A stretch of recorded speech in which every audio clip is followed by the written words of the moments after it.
Pues bienvenidos, gracias a todos por la asistencia. Quería contaros un poco solo que esta mañana la reunión se ha realizado porque nos hemos reunido la Sociedad Criónica de España y hemos celebrado la primera asamblea anual. Algunos de los miembros colaboran en Criónica desde hace mucho tiempo, pero fue hace un año que se constituyó una asociación legalmente, que ya está, es una asociación sin ánimo de lucro, que ya está en funcionamiento, y este año pues nos hemos dedicado un poco pues a gestionarla y a prepararnos a ver qué es lo que teníamos que hacer para desarrollarla en el futuro.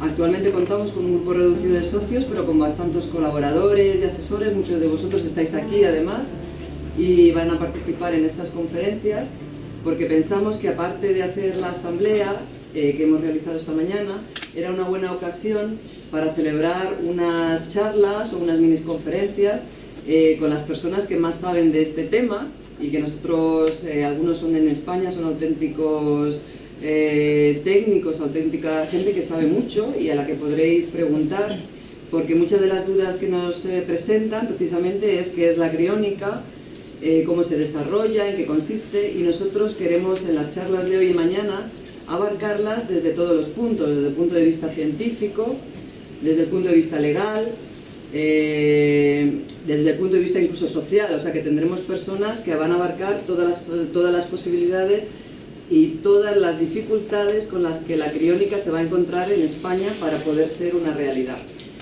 Me disculpo por el retraso porque es que esta mañana al final hemos tenido muchas cosas que hablar y la asamblea ha durado un poquito más de la cuenta, pero hemos querido esperar por algunas personas como José Luis Cordeiro, que nos ha hecho el honor de venir directamente desde el aeropuerto, y nos gustaba mucho esperarle para empezar las charlas y las conferencias de hoy. Entonces no me voy a enrollar mucho más porque quiero presentar al primer ponente de hoy, que es Cayetano Santana Gil. Cayetano es vicepresidente y cofundador de la Sociedad Criónica.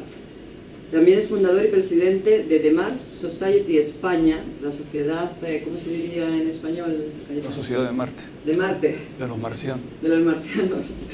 Es creador y administrador de Mars Simulation Mission y cofundador de STARTS, que es Space Tourism and Analogy Research Station. Bueno, estudió ingeniería, luego se explicará él un poco mejor. Estudió Ingeniería Técnica Superior de Telecomunicación y Relaciones Laborales y Recursos Humanos. Actualmente trabaja como profesional, es asesor y consultor de empresas, trabaja en gestión de personas, calidad, innovación y conocimiento e ingeniería de control. Está estrechamente vinculado al tercer sector espacial desde 1985 como promotor, gestor de proyectos, traductor y divulgador. También ha realizado labores de promoción y divulgación de la criónica ya desde el año 2002 y es socio de honor de la Agrupación Astronómica de Gran Canaria y Premio Vicente Albert 2011 del Laboratorio para Experimentación en Espacio y Microgravedad y coautor del libro Espacio 140. Cayetano va a presentar la exposición Estrategias para vivir más y mejor. Después de su presentación tendremos un espacio en el que podréis hacerle preguntas directamente a mano alzada. Y nada más, os dejo con él y espero que lo disfrutéis. Muchas gracias. Pues buenas tardes, gracias por la presentación, Alba, y gracias a los que estáis colaborando para poder llevar a cabo el evento. Bueno, yo no me voy a extender con preámbulos, voy a ir directamente al tema, un tema bastante escabroso porque plantea precisamente cómo enfocar un proyecto sobre criopreservación humana aquí en España, ¿no? Entonces, bueno, aquí en España no tenemos antecedentes y los pocos que hay son fuera y tampoco ayudan mucho precisamente por su escasez, ¿no? Entonces interesa de entrada plantearnos que la situación actual que tenemos aquí en España es esa, ¿no? O sea, hay que partir de la realidad que es que no contamos con ningún centro de criopreservación humana, tampoco con centros de estabilización, nada que nos permita ofrecer a las personas interesadas que deseen ser criopreservadas el poderlo hacer con la garantía suficiente. Entonces, aunque lo que todo el mundo busca es el mismo objetivo, vivir más y mejor, ¿no? Ahora mismo las opciones que tenemos pasan por eso, por tener unas costumbres, unos hábitos saludables, ¿no? Y algún tratamiento que va saliendo para conseguir ralentizar o incluso revertir, todavía no, pero el envejecimiento y de esta forma conseguir vivir más. La realidad es que eso todavía no es posible, hay avances, se ha mejorado, de luego la expectativa de vida ha mejorado, pero es insuficiente. Y sobre todo hay un aspecto importante, que es que hay una gran incertidumbre de cuándo eso va a empezar a funcionar, o sea, cuándo nos podremos empezar a beneficiar de eso. Así que necesitamos una estrategia nueva, porque mientras tanto siguen muriendo personas que querían seguir viviendo y otras no. Hay muchas personas actualmente que ante la posibilidad, esta opción que les ofrecemos, no tienen interés por cuestiones de creencia o lo que sea, ¿no? Entonces aquí pongo algunos casos de personas que yo he conocido, amigos, y el último concretamente es mi padre. Ese es un primo hermano mío, un cuñado,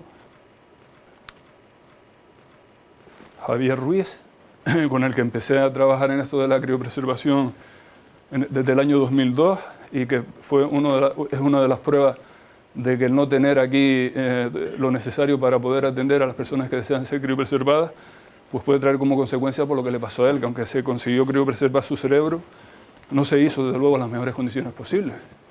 Pero se hizo y bueno, y tenemos confianza en que eso pueda servir para en el futuro volverlo a traer con nosotros. Otro primo y mi padre. Bueno, pues mientras tanto todas estas personas pues han seguido muriendo, ¿no? Y siguen así. Les podía contar casos actuales de personas que conozco que están en fase terminal, que quisieran ser criopreservados y lo tienen muy difícil, ¿no? Pues de entrada hay muchas dudas. Bueno, entonces el plan A, como dice José Luis Cordeiro, sería bueno, pues conseguir que todas estas terapias nuevas que se están desarrollando para controlar el envejecimiento y alargar de esta forma nuestra vida y además con salud, pues funcionara. Pero el caso es que de momento nos tenemos que enfocar en el plan de contingencia. Cualquier buen plan ha de tener siempre un plan de contingencia. El plan B que dice José Luis Cordeiro. Pero ese plan B tiene que además funcionar. O sea, si tenemos una empresa que tiene un plan estratégico que está funcionando y por lo que sea surge una crisis y empieza a tener dificultades financieras, por ejemplo, tiene que tener ese plan de contingencia en el ámbito financiero que le permita seguir adelante y tiene que funcionar ya. Y con esto pasa lo mismo, necesitamos algo, ese plan de contingencia que es la criónica y que funcione ya. Y para que eso sea así, aparte de trabajar en la mejora del tratamiento, porque el tratamiento todavía se puede perfeccionar, hay muchas cosas todavía por desarrollar, se están haciendo avances, pero a nivel de sistemas biológicos sencillos, ¿no? Pero para llegar hasta un cuerpo humano hay que trabajar más. Aparte de eso, hace falta también tener unos centros de estabilización, porque de nada nos vale también que hayan centros criónicos en otras partes del mundo, si debido a lo crítico que es atender a la persona desde el minuto cero, en cuanto fallece, de nada sirve que esté en esos centros de criopreservación si no podemos darle esa atención a esa persona desde ese minuto cero. Entonces hace falta tener centros de estabilización, que son centros en los que antes de la muerte o enviaría los recursos donde está esa persona para atenderla desde ese momento y poderle aplicar el tratamiento previo para prepararlo para esa criopreservación por tiempo indefinido. Y aparte de eso, incluso hace falta también tener un sistema de vigilancia, o sea, de vigilancia de la salud, de monitorización del estado de salud de esa persona, para precisamente poder actuar cumpliendo esos plazos tan críticos que hay para poderle ofrecer este tratamiento a la persona interesada. Entonces nosotros nos centramos en esos aspectos, en el plan de contingencia es lo que queremos hacer en la sociedad criónica. Efectivamente, bueno, pues para llevar a cabo una estrategia hace falta es un proyecto, ¿no? Hace falta pues elegir, ¿no? ¿Cómo lo vamos a hacer? Hay varias opciones, pero cualquier proyecto se materializa a través de una empresa que puede ser con ánimo de lucro o sin ánimo de lucro. Una empresa no siempre tiene ánimo de lucro, y una asociación o una fundación, que son las entidades sin ánimo de lucro, no significa que no trabajen como una empresa y que no persigan los mismos objetivos que una empresa mercantil. O sea, necesita dinero para funcionar y necesita dinero para desarrollarse, ¿no? Entonces, ahí está un poco esquematizado cuáles son las opciones que tenemos. Podemos enfocarlo como empresa lucrativa o como empresa no lucrativa, y se puede partir de una empresa de nueva creación o una empresa que ya exista.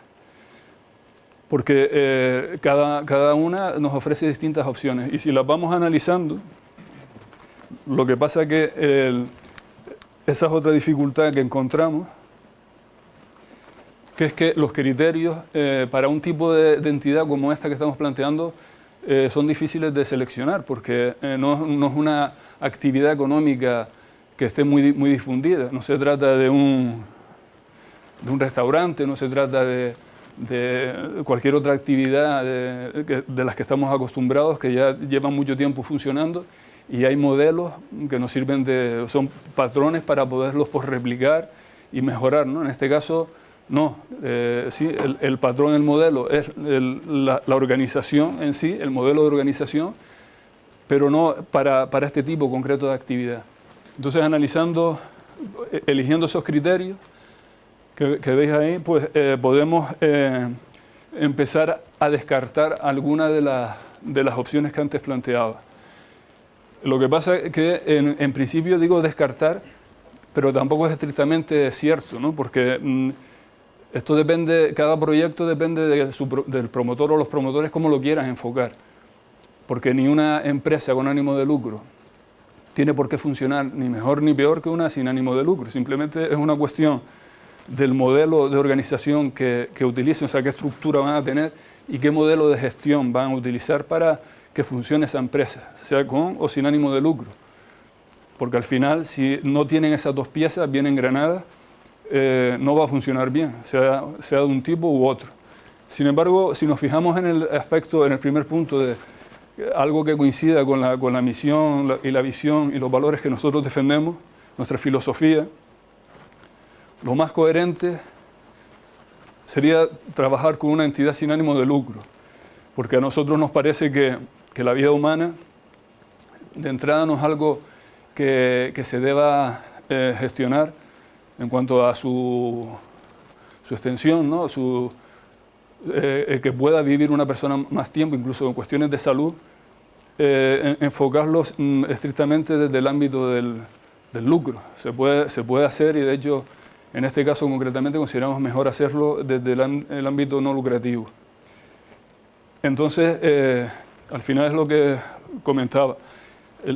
En cualquier caso hace falta tener recursos para poder hacer que empiece a funcionar esa empresa, se consolide y se mantenga durante el tiempo necesario. Entonces, claro, la necesidad de generar esos recursos va a depender del equipo gestor y va a depender de ese modelo de organización que tengamos. Y el equipo gestor, si es bueno, sea ya para un tipo de organización u otra, va a hacer que es posible conseguir esos recursos.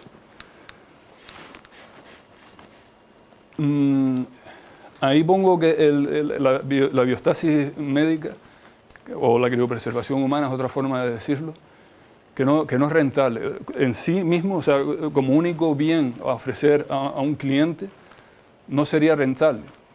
Y decirlo sería muy arriesgado que lo fuera, porque por lo mismo que he comentado al principio, no hay antecedentes, referencias que nos permitan hacer esa valoración y hacer una investigación de mercado para ver el potencial mercado, la cantidad de gente que podría contratar ese tipo de servicios. Podemos utilizar una serie de parámetros para cuantificarlo, pero no nos llevaría a un resultado suficientemente objetivo, por ejemplo, para convencer a un inversor de que meta dinero en el proyecto. Entonces eso es otro motivo por lo que no es que interese, sino que probablemente esto sea más viable hacerlo como un proyecto sin ánimo de lucro, en principio. En principio, cuando sea una actividad que ya esté funcionando y se demuestre su viabilidad, incluso su rentabilidad, se podría cambiar de modelo. O sea, esto además que es necesario. Estamos hablando aquí de las personas y de la vida, vivir más y mejor, pero en realidad con las organizaciones pasa lo mismo, es como un ser vivo también y tiene un ciclo de vida. O sea, nosotros asumimos que las organizaciones son entes vivos, como las personas, viven, se desarrollan y mueren. En este caso, el tipo de organización que a nosotros nos interesa, no nos interesa que muera, como las personas. Y además, en su momento hicimos, cuando empezamos a trabajar, Javier Ruiz Álvarez y yo, en el año 2002, en el 2005, encargamos un plan de viabilidad, y ese plan de viabilidad refutaba por lo que pensábamos, que no era un negocio rentable. Por lo menos en el entorno, en la situación en la que estábamos en aquel momento.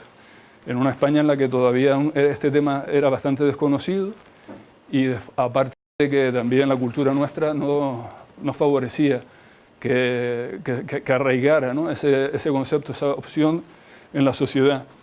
Entonces el plan lo que nos proponía era pues, empezar por informar, divulgar, gestionar, organizar eventos también para divulgar e informar y además como fuente de financiación para conseguir esos primeros recursos para poder dar el siguiente paso y ya montar algo que realmente sí empezara a ofrecer esos servicios que comentaba al principio.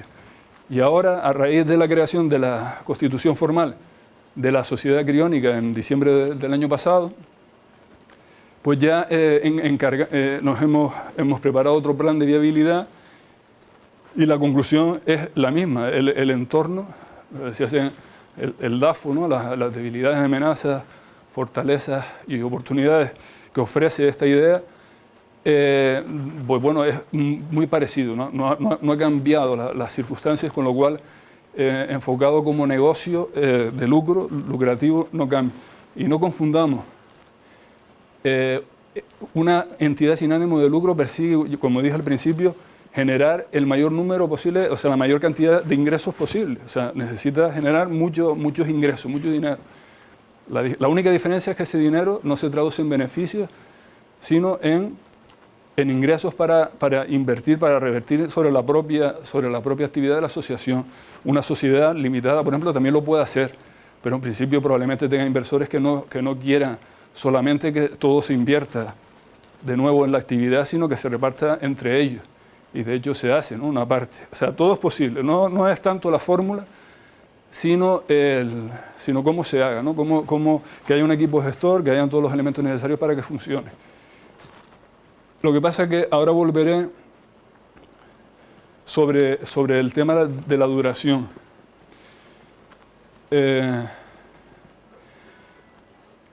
Ya esto os lo comenté, que el caso de Arco y Crionic Institute, que son las dos entidades de referencia, las decanas de la criopreservación en el mundo, en realidad, una con 41 años y otra con 45 años de antigüedad, desde que empezaron no han mejorado significativamente, o por lo menos proporcionalmente, el tiempo que llevan en el mercado, lo cual indica que también una entidad sin ánimo de lucro, ellas son fundaciones, tampoco garantía de que realmente vaya a funcionar como empresa que es también, ¿no? Pero porque cometen bastantes fallos.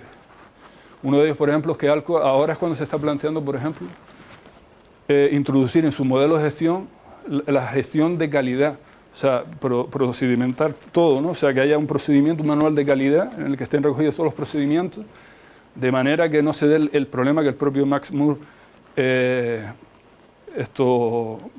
pues nos dijo, bueno, dijo en una conferencia que dio en Basilea el año pasado, que decía que claro, si el perfusionista que tiene falla un día, pues se quedan, que no pueden atender a sus pacientes, porque no tienen a otro. Entonces, claro, el conocimiento y el talento que puede haber en Alcor, si no existe una gestión de calidad, se pierde y puede poner en riesgo todo lo que han hecho y los pacientes que tienen.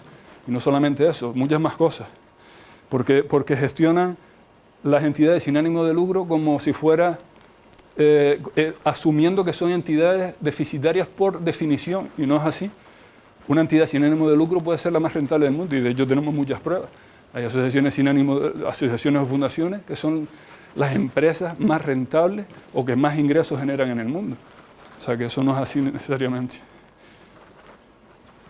Entonces aquí también la conclusión analizando los casos existentes y por ejemplo el sector biotecnológico y concretamente el de la criopreservación aquí en España nos induce a llegar a la conclusión de que las organizaciones no lucrativas con un catálogo amplio de bienes que ofrezcan serían las más rentables, no solamente criopreservación sino otras actividades afines o auxiliares, o puede ser la estabilización o incluso criopreservación de células, tejidos, en fin, de cosas que ya se vienen haciendo, incluirlo en ese catálogo de productos o servicios que ofrece esa entidad. Pero como comentaba, uno de los elementos claves es el tema de la longevidad, igual que es el tema que nos preocupa a nosotros, para nosotros como personas, lo mismo pasa con la organización que nos custodie o que nos trate para conseguirlo. Hay que también tener garantías de que esa entidad va a sobrevivir lo suficiente como para que nos puedan reanimar y poder recuperar nuestra vida. Entonces, claro, ¿cómo garantizas eso?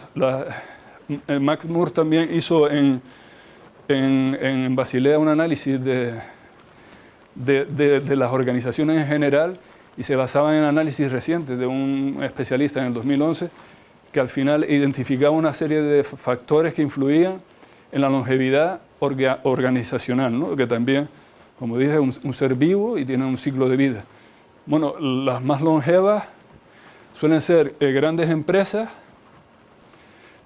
Si sobreviven los primeros 5 años es cuando hay más garantías de que sigan adelante.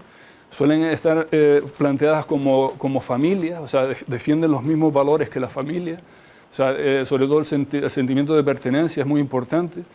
En muchas de estas entidades, bueno, no, en las que existe, por lo menos estas dos, el Cryonis Institute y Alcor, los miembros, los que trabajan en ellas son personas que tienen algún pariente o ellos son clientes del propio centro criónico. Entonces eso hace que el interés porque la organización perdure en el tiempo sea mayor, ¿no? Aunque tampoco garantía, siempre hay que tener otro plan de contingencia preparado para el caso de que ese planteamiento, ese modelo falle, ¿no? Porque puede fallar. Y no estamos hablando de que se nos vaya al garete una empresa de coches, sino una empresa de personas que están conservando a personas. Entonces es especialmente delicado, ¿no? Entonces, observando esos factores que comentaba Max y los de otro estudio que hay por ahí sobre la longevidad, que es australiano, al final la conclusión viene a ser la misma, que la organización que podría servir mejor para estos fines sería una organización no lucrativa como lucrativa, o sea que no sería importante que tuviera que fuera un tipo u otro. Después hay otros elementos que sirven para tomar una decisión de qué tipo de organización elegir para empezar a funcionar, que son los que expongo ahí, que los antecedentes, que aunque decía que eran pocos, los hay, ¿no? Y aquí en España concretamente, el antecedente formal, más formal que existe es el de la Sociedad Española de Criogenización, que es una asociación que se creó en el 97, me parece que fue, 95-97, y que por iniciativa de un médico y un abogado, hermanos, pero que aquello, por lo que yo conozco, porque tuve contacto con ellos y asistí a varias reuniones junto con Javier Ruiz, no dejaba de ser o de transmitir la imagen que la mayoría de nosotros tenemos de lo que son las asociaciones, que son más casi grupos de amigos que quieren hablar sobre un tema de interés compartido, que en realidad una organización que pretende conseguir unos objetivos con la misma firmeza y seriedad y profesionalidad que una empresa con ánimo de lucro. Ellos no tenían plan estratégico, nosotros nos ofrecimos a llevar adelante la página web, que era una página web con bastante deficiencia. En fin, era normal, no tenían muchos recursos, personales algunos, pero no como del grupo. Entonces, bueno, aquello como modelo pues no servía, pero es uno de los antecedentes. Después había un foro de transhumanismo, yo creo que es el primero que existió en España, que, yo no sé si tú fuiste co-creador junto con Julio Prisco, sí, ¿no? Que es Fastra, que además esto sirvió como canal para entrar en contacto todas las personas que estábamos interesados en estos temas en aquel entonces, tanto sobre la criónica como otros temas transhumanistas, ¿no? Entonces, a raíz de ese, o a través de ese foro, entramos en contacto precisamente Javier Ruiz y yo, conocí a José Luis Cordeiro, aunque personalmente lo conocí hace un par de meses, pero nos conocíamos ya cibernéticamente hace más tiempo. Y bueno, ahí empezamos a hablar, se detectó que había un interés común en el tema de la criónica, no solamente el transhumanismo general, empezamos a hablar y nos propusimos lo que les comenté antes, ¿no? El crear algo que pudiera servir para promover esto aquí en España. Y lo que hizo Javier Ruiz fue, que es otro antecedente, crear una web, porque el primer objetivo era bien claro, era difundir información, o sea, divulgar y asesorar para que hubiera mayor conocimiento en España de todos estos temas, ¿no? Y eso es una labor que él vino realizando desde el año 2005 hasta el 2015 en que falleció. Y aún así hace falta mucha más labor en ese sentido, ¿no? Entonces, surgió también la posibilidad de crear una asociación. Fue el siguiente paso que se quiso dar, pero al final falló, porque se quiso crear una asociación que se llamaba Asociación Iberoamericana de Criopreservación, me parece, el AIBAC, pero por cuestiones formales no se pudo constituir legalmente. Y aquello quedó suspendido.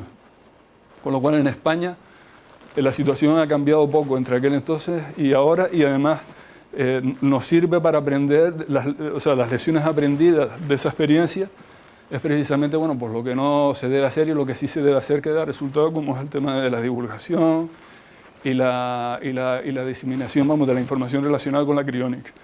Después, fuera de España, hay otras iniciativas, las ya comentadas de Alcor y Cryonics Institute, pero bueno, también hubo una organización que todavía existe, pero con muy poca actividad, que es la American Cryonics Organization, que además...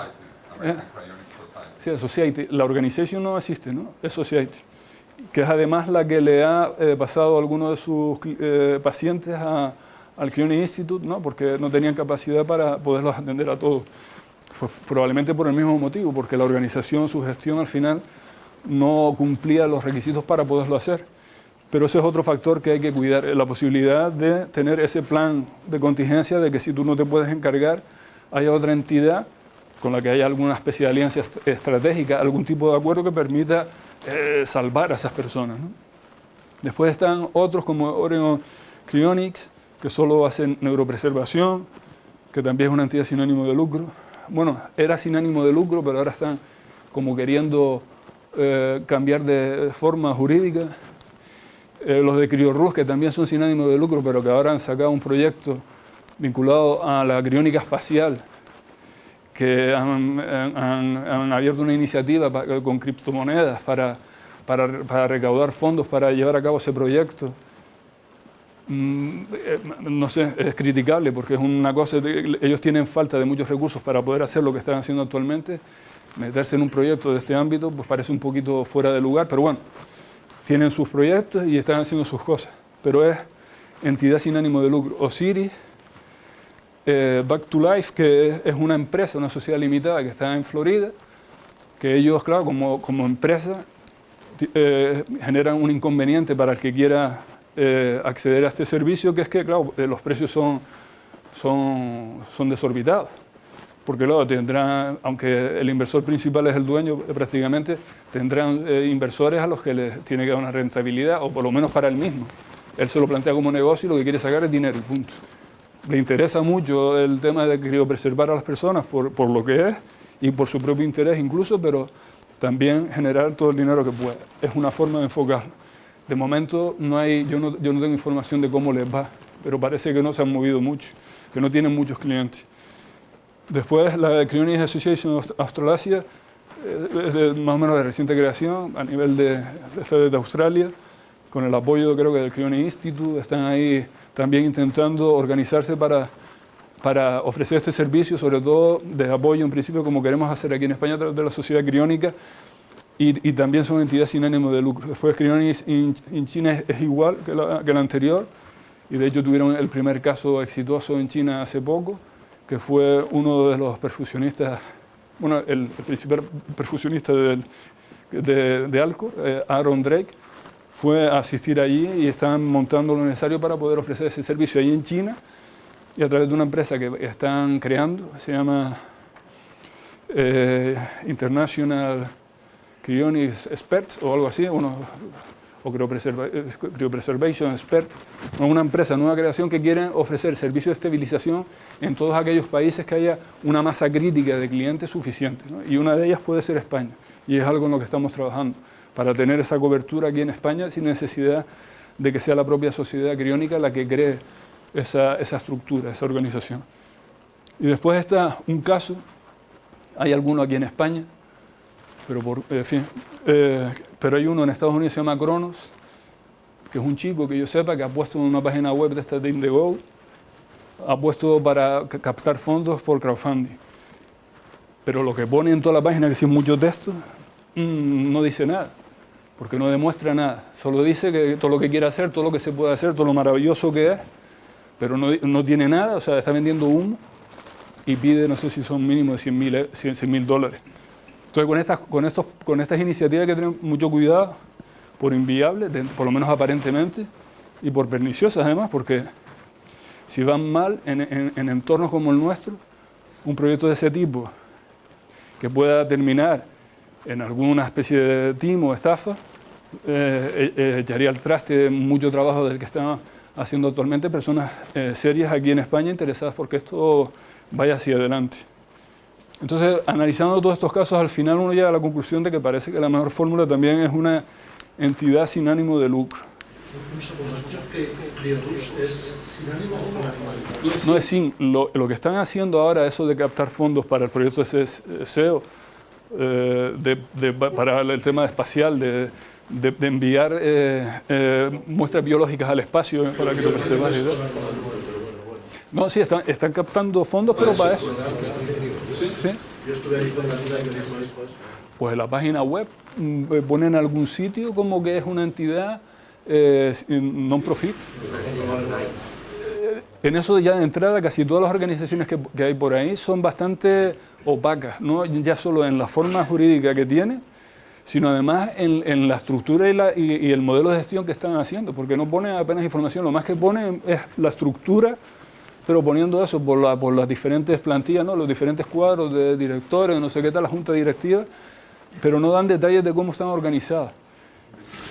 No, sí es for profit, Criorus. De cualquier manera también puede hablar un poquito luego Max, porque Max está colaborando con ellos. Pero yo he estado incluso en Criorus y yo soy amigo de Daniela de hace 15 años y esto es un negocio. Y lo que él quiere hacer ahora en Suiza, él quiere crear un segundo centro en Suiza también, que también va a ser for profit. For profit también. Sí, pues lo debí interpretar mal lo que leí yo. Mi inglés no es muy bueno, pero bueno, que sí, pero bueno, que son, salvo Criorus y Osiris, creo que el resto son todos sin ánimo de lucro. Y bueno, y Max, por ejemplo, Max Moore defiende que la vía, y bueno, y el Crioni Institute igual, ¿no? Es una cuestión de filosofía, quizás más que realmente de que el proyecto pueda ser más viable, demostrable, ¿no? Que pueda ser más viable de una forma u otra. Pero de cualquier forma tiene que ser demostrable, tiene que haber lo que estábamos hablando antes, un plan de viabilidad que demuestre que efectivamente el planteamiento que uno tiene es asumible y se puede llevar adelante, ¿no? Entonces, bueno, en cualquier caso, nuestra decisión ha sido, la de la sociedad criónica, ha sido optar por la alternativa de la organización sin ánimo de lucro, en este caso una asociación, y probablemente en el futuro nuestro objetivo sea crear una fundación. Y además también tiene una ventaja lo de que sea de esta forma porque, bueno, en principio también es coherente con que nos parece un tema... nos parece un tema de interés general, porque no es una cuestión yo qué sé, no es una, o sea, es una necesidad que entendemos que es básica. O sea, a las personas lo que más nos interesa no es comer y todo lo que dicen nuestras necesidades básicas, ¿no? En realidad lo que más nos interesa es vivir, pues si no vivimos ya lo otro nos da igual. Entonces, bueno, pues eso es de interés general. A todo el mundo le interesa vivir y vivir con salud. Entonces, bueno, también en ese sentido es compatible con la concepción de sin ánimo de lucro. Y además eso permite tener acceso a ayudas públicas, a unas condiciones ventajosas en materia fiscal. En fin, hay muchos aspectos que también interesa tener en cuenta para tomar esa decisión.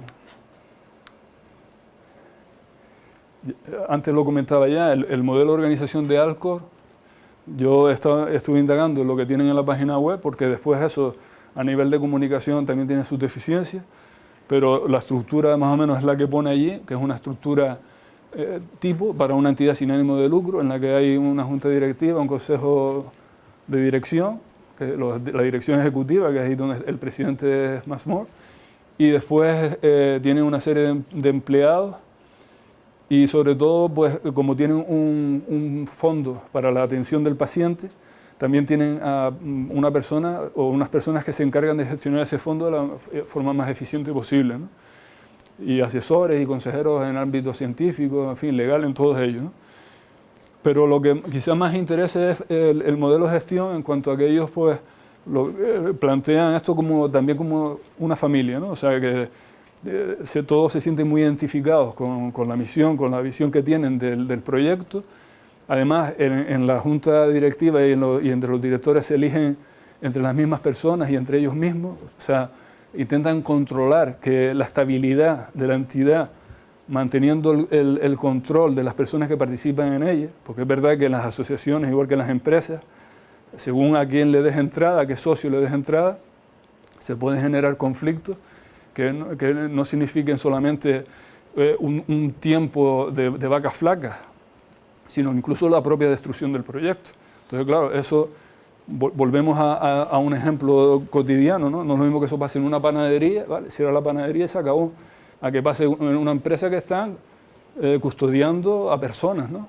Que quieren revivir en el futuro. Si esa empresa quiebra, las consecuencias son mucho más graves, ¿no? Entonces, el plantearlo como eso, como una familia, siendo conservadores en muchos aspectos, por ejemplo en el financiero, no se meten en el fondo ese para atención al paciente, no se meten en inversiones muy arriesgadas, ¿no? En fondos de estos que igual pierdes, que ganas que pierdes todo, sino en fondos más seguros y con el objetivo de dar a las personas en el futuro.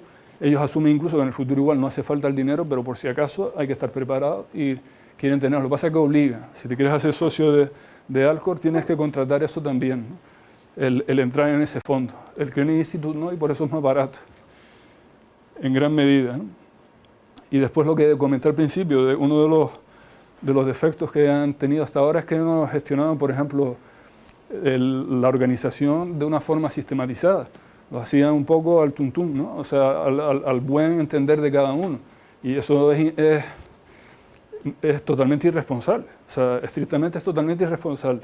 O sea, personas que están gestionando algo tan serio como esto, que gestionen la empresa, la entidad, sin unos criterios profesionales contrastados, seguros, y además, como ente vivo que es una organización, pues lo mismo, todo esto hay que estarlo revisando continuamente, porque el entorno cambia y es un ente vivo en evolución en ese periodo, teniendo en cuenta que a nosotros nos interesa que el ciclo de vida no acabe en la muerte, pero mientras se está desarrollando hay que estar al tanto de cómo va evolucionando el entorno para adaptarse a ese entorno y garantizar esa supervivencia.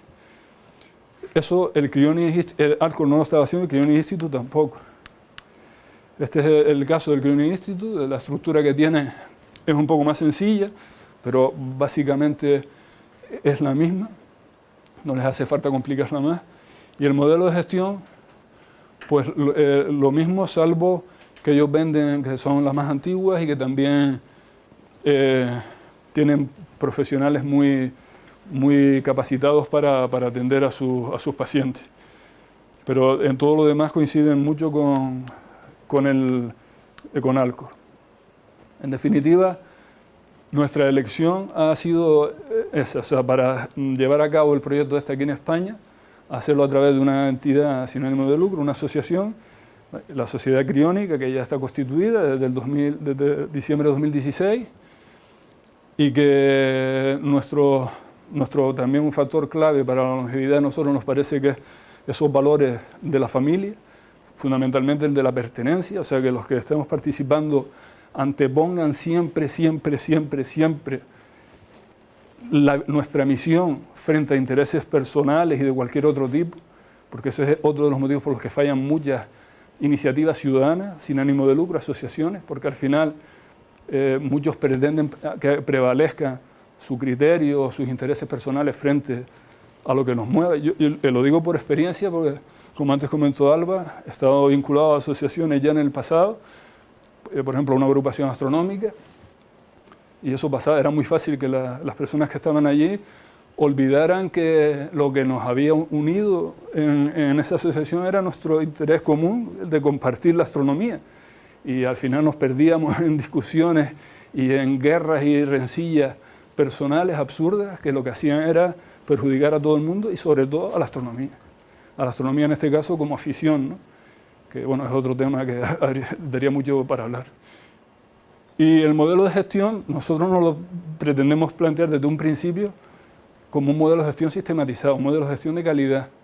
Para eso vamos a recurrir a asesoramiento profesional que nos permita empezar a hacerlo desde que ya sea posible, porque nos parece fundamental para dar garantías a los que estén interesados en participar en el proyecto y dar garantías a largo plazo, por tiempo indefinido, para lo que queremos ofrecer, ¿no?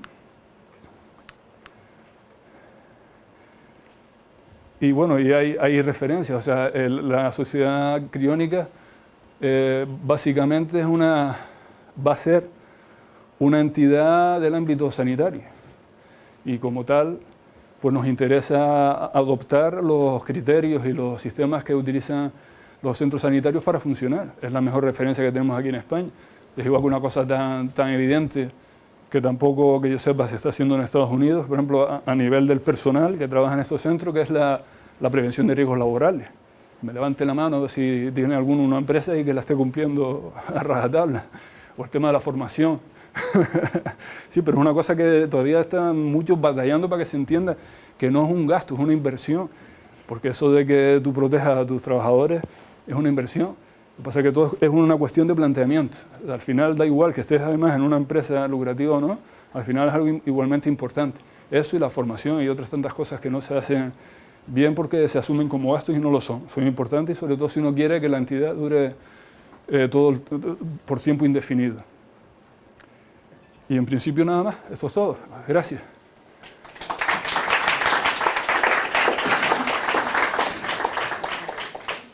No sé si hay una pregunta si alguien quiere preguntarle algo a... le paso...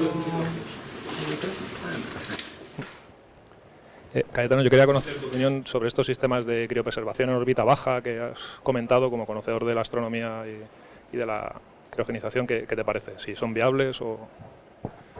Bueno, a mí me parece viable, vamos a ver, todo viable. Para que lo entiendas, yo te puedo decir que es viable colonizar en Marte ya. Mira, el lunático. ¿No? Yo, como dijo Alba antes, yo estoy en la Sociedad de Marte aquí en España y eso es viable, tecnológicamente y económicamente es viable ya. Es una cuestión de actitud política, o sea, que haya apoyo político, porque es la principal barrera. Y esto igual, esto se podría hacer y tiene interés, porque eso permitiría abrir unas líneas de investigación y desarrollo pues interesantes. Y además hay un aspecto que también se ha desarrollado, pero ha encontrado bastantes barreras en Estados Unidos, que no es la criopreservación humana, sino la hibernación humana, que no es la suspensión del metabolismo por tiempo indefinido, sino es la reducción del metabolismo por un tiempo más limitado. Por ejemplo, para misiones espaciales de larga duración, cuando mandamos una tripulación, cuando la mandemos a Marte o a Saturno, como las travesías todavía son muy largas, porque los sistemas de propulsión que tenemos son muy limitados y no nos permiten ir con toda la rapidez que quisiéramos, el principal coste de poner cualquier cosa ahí arriba es lo que hay que subir desde aquí de la Tierra. Entonces, cuanto menos tengas que subir, pues más barato. Entonces, claro, si tú tienes que mandar una tripulación de 6 personas y tienes que alimentarlas durante 6 meses, no es lo mismo que si subes a 6 personas, 5 hibernadas y una solamente tienes que alimentar durante esos 6 meses. La masa que te ahorras para subir es enorme y el coste, por lo tanto, también baja muchísimo. Entonces, claro, tiene interés y se estaba trabajando, la ESA viene trabajando hace tiempo, la Agencia Espacial Europea, en proyectos de este tipo, en reducción del metabolismo y la NASA también. Pero se ve que han habido roces de esta temática con la criopreservación humana y los de la NASA han querido hacer mutis por el foro. Es decir, aquí esto mejor vamos a dejarlo, vamos a enfocarlo de otra manera y tiene todo el sentido del mundo, pues. Es como mucha ingeniería que se desarrolla por mimetizando organismos vivos, ¿no? Por ejemplo, en este caso hay muchos animales que hibernan, ¿no? y tienen sistemas biológicos que les permiten conseguir eso que queremos conseguir en los humanos para estos fines, ¿no? Pero sí que el tener en órbita, por ejemplo, en la Estación Espacial Internacional, un laboratorio de criopreservación podría tener interés. Ahí ya después Ramón nos dirá si realmente pudiera aportar algún tipo de avance de este tipo de investigaciones, pero probablemente sí, ¿no? Esto quizás no tiene estrictamente que ver con la criopreservación, pero me llama la atención esto que nos has mencionado de tu afición por temas del espacio y todo esto. Y al mismo tiempo colonizar Marte y al mismo tiempo saber que Elon Musk con su empresa SpaceX está trabajando justamente en eso. No sé si tú has tenido algún tipo de acercamiento con esa empresa o alguna cosa de estas y conocer los planes que ellos tengan de algún tipo de procedimiento que vayan a usar para el viaje hasta Marte o hibernación o cosas así. No, SpaceX, nosotros no hemos mantenido, estoy al tanto de lo que están haciendo y los planes que tienen. Me parece que Elon Musk, la verdad que lo está planteando muy bien, porque su objetivo ahora mismo es reducción de costes. Reducción de costes en que los lanzadores, y ya está reduciendo costes, ¿cómo? Pues reutilizando lo que lanza. Lo que lanza vuelve a aterrizar, ¿no? Controlado. Además, quiere, por ejemplo, una forma de generar ingresos para su colonización de Marte es utilizando ese mismo sistema, pero para vuelos entre puntos muy distantes de la Tierra. O sea, que coge y lanza desde Nueva York, aterriza en Singapur, por ejemplo, y lo hacen en 2 horas. O sea, puede unir todos los puntos lejanos de la Tierra en menos de 30 minutos. Entonces, eso, el precio del billete sería bastante elevado, pero claro, eso financiaría en gran medida un proyecto, por ejemplo, para colonizar Marte, que es el proyecto que él tiene unos lanzadores, está desarrollándolo ya, unos motores, cohetes con una potencia muy grande. El lanzador es mayor que el Saturno V, el mayor cohete que ha habido en la historia de la astronáutica, y además, bueno, tiene muy avanzado, y además también... Yo he visto unos planos de la ciudad que piensas montar. Sí, sí, no, y también ha utilizado el factor ese de familia para los proyectos que él tiene, porque la gente que está metida en SpaceX es gente que yo creo que hasta trabajaría allí gratis, porque ¿sabes? Genera mucha pasión por lo que está haciendo, y eso es muy importante, sentido de pertenencia. Otra iniciativa relacionada con lo que existe en España, y lo saben porque bueno, yo estuve en Gran Canaria y luego estuve en Tenerife y me reuní con todo el equipo de la presidencia de las Canarias y hablé de 20 cosas. Y en la presidencia de las Canarias me dijeron que lo que les interesaba abrir un centro de criopreservación en Tenerife. Entonces yo inmediatamente pues, me comuniqué con Cayetano, a pesar de que él está en Gran Canaria, hablé con Iván y le comenté a una cantidad de personas porque esto es muy serio.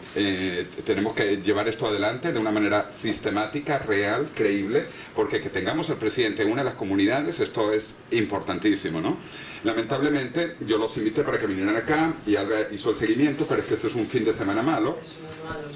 Entonces no pudieron mandar nadie de la presidencia de las Canarias, pero yo voy a estar de nuevo allá. Ellos me dijeron vente para acá, vamos a discutir esto con más detalle en 2 o 3 meses. Voy a regresar entonces para Tenerife y vamos a hablar de esto seriamente, ¿eh? O sea que yo creo que tenemos una oportunidad espectacular y Cayetano mandó un documento, luego Iván hizo también seguimiento con ellos. Yo estoy muy ilusionado, para serte franco, teniendo una gente seria como es el presidente de las Islas Canarias interesado en esto. Sí, sí, ahí es abierto una posibilidad muy, muy importante, a ver si conseguimos que se materialice, ¿sí? Yo quería preguntar, bueno, ¿qué es lo que ha frenado hasta ahora en no haber una central? Porque yo sabía desde hace tiempo, bueno, ya desde hace años cuando iba al colegio y todo, que había una sociedad española de criogenización que has nombrado, tú has mencionado, pero no había ningún establecimiento ni nada donde poder hacer nada. Entonces, yo quería saber por qué hasta ahora no se ha podido montar aquí, aparte de que es ilegal, son motivos económicos, tecnológicos. ¿Qué es el problema? Que España no tenga una central aún, habiendo otros países en el mundo que sí la tienen. O por lo menos de cerebros, aunque no sea de cuerpos, pero de cerebros. Sí. Bueno, el tema de la legalidad, ¿no? En realidad no es ilegal, es alegal, o sea, no está regulado, pero en principio ilegal no es. Pero bueno, y no es una cuestión tampoco ni de dinero, ni tecnológico, ni científico. En realidad es una cuestión, pues, en parte, como decía antes, para el tema de decolonizar Marte, es una cuestión casi política y de intención. O sea, no ha habido todavía una persona que haya conseguido aglutinar los recursos necesarios mínimos para poder arrancar con un proyecto de ese tipo. Porque esto no se puede hacer, una persona no lo puede hacer solo, eso está claro. Bueno, lo podría hacer solo, pero si es Elon Musk, por ejemplo, y tampoco lo hace solo. O sea, él es capaz de empezar un gran proyecto él solo, pero al final se reúne un equipo de miles de personas. Pero no, esa persona no ha asistido aquí. Y el grupo tampoco, lo que antes comenté, la Sociedad Española de Criogenización... Si es alegal, no está permitido congelarse aquí, entonces no, pero hay opción. No congelarse no, pero lo que se puede hacer aquí, por ejemplo, es que tú donas el cuerpo para la ciencia, se te embalsama utilizando la técnica de criopreservación y se te envía para Estados Unidos. Se te expatria tu cuerpo, ¿no? Se envía afuera y eso en principio se podría hacer, por lo que nosotros hemos averiguado se podría hacer. No sería lo ideal, porque lo ideal sería hacerlo no como una donación de cuerpo, sino porque tú optas a eso en vez de que te incineren o te inhumen, ¿no? Pero se podría hacer de esa manera. Pero bueno, una de las dos principales barreras que han habido ahora también, aparte de la iniciativa de alguna persona, algún grupo, han sido legales y logísticas, claro. O sea, legalmente no está regulado y eso ya es una dificultad. Son comunidades autónomas, cada una es distinta. Sí, tienen competencias cedidas en materia sanitaria. En la Comunidad de Valencia, por ejemplo, está más abierto. Hay alguna laguna legal que permite encajar eso, ¿no? En Canarias también se podría hacer, porque no está tan cerrado, también se podría hacer. Pero en definitiva es legal y logística, porque logística no hay ninguna infraestructura montada para atender a esas personas, pero claro, porque no ha habido esa iniciativa. Y otra pregunta quería hacer. Dadas las tecnologías que están actualmente, ahora mismo es inviable revivir a ninguna de las personas que están congeladas. Viéndolo así, ¿no sería mejor congelar a las personas cuando sabemos que aquellas personas que se sabe que se van a morir, que tienen una enfermedad terminal? ¿No se podría congelar a esas personas vivas? No digo aquí en España, porque ya está prohibido aquí criopreservarse, pero digo en algún país del mundo, en alguna fundación, por ejemplo, como Alcor o Criorus o alguna de estas, ¿no ha evaluado a lo mejor la posibilidad de dar ese servicio de congelar a las personas cuando están muriéndose, sin declararlas muertas, quiero decir, cuando saben que se van a morir? Sí, algunos lo han planteado como una opción a la eutanasia, pero que no es eutanasia, porque en realidad lo que se quiere es seguir viviendo. No sería eutanasio, eso no es eutanasia, claro, pero agarrándose... Yo creo que es más viable a la hora después de... Vamos, ahora mismo yo creo que es mucho más viable. Sería mucho más viable. Viva, enferma, que muerta. O sea, sería más viable ahora mismo revivirla. Legalmente sí sería eutanasia. Claro, porque... Se llama premortem cryonics y es bastante común. Bueno, pero la eutanasia en algún país del mundo me parece que está permitida, ¿no? Entonces, si esto es considerado como eutanasia... En Suiza y por eso va para Suiza. Y también se permite en Holanda y en Bélgica, pero tienes que ser ciudadano de Holanda o de Bélgica para hacerlo allá. En Suiza cualquier persona puede decidir ir a morir. Y por eso justamente es que Criorus va a iniciar una facilidad en Suiza. Pero José Luis, ir a morir, pero no ir a morir, todavía creo que no está aclarado que se puedan empezar a enfriar a las personas en vida. No, solo eso creo, ¿verdad? ¿Has tenido noticias? Sí, pero de nuevo, los suizos son muy abiertos a todo esto. Entonces, como no está prohibido, básicamente está permitido. O sea, que te podrías congelar vivo si te estás muriendo. Claro, todavía esto no se ha hecho porque no existe ninguna facilidad en Suiza. Pero en el momento que haya, Yo creo que esto va a ser permitido. Y justo el año pasado pues fuimos varios de España a un evento que se organizó en Basilea, en Suiza, y el objetivo de ellos es hacer esto también, pero los suizos, ellos no quieren los rusos. Entonces también hay un problema un poco político, porque Danila quiere irse de Moscú para Suiza y los suizos no quieren a un ruso ahí metido, porque piensan además que lo va a desacreditar, porque ellos lo quieren hacer sin fines de lucro, los suizos. Y Danila no, Danila es un empresario, él quiere hacer esto como un negocio. Otra cosa sobre el tema legal, para mencionar, yo personalmente me he reunido muchas veces con Antonio Garrigues Walker, él está interesado en esto, y también con Emili Cuatrecasas en Barcelona, he estado 3 veces con Emili Cuatrecasas hablando de estos temas, y creo que vamos entrando poco a poco. También he hablado con otros abogados muy prestigiosos, Javier Cremades, de Cremades Calvo Sotelo, y otros que invitamos, pero de nuevo, es que las fechas han sido malas, han sido muy malas. Hace 2 semanas justo estuve con Antonio Garrigues y le dije para que él viniese, y él iba a estar de viaje, nos pasó con un socio suyo y tampoco podía. Alba ha tratado de hacer el seguimiento, pero yo creo que vamos entrando poco a poco legalmente y yo soy positivo. Creo que a comienzos del año, en otras reuniones con ellos, vamos a ir abriendo el camino legalmente para que esto sea posible en España sin ninguna limitación, ¿no? Yo también soy positiva y creo que sí que se podrá conseguir. Bueno, veo que hay muchas preguntas, pero vamos a dar paso al siguiente conferenciante, porque si no el tiempo es todo muy interesante, pero es que si no, no se nos va a ir la tarde, y el siguiente conferenciante también seguro que tendremos muchas preguntas que hacerle. Bueno, Cayetano, muchas gracias por la presentación.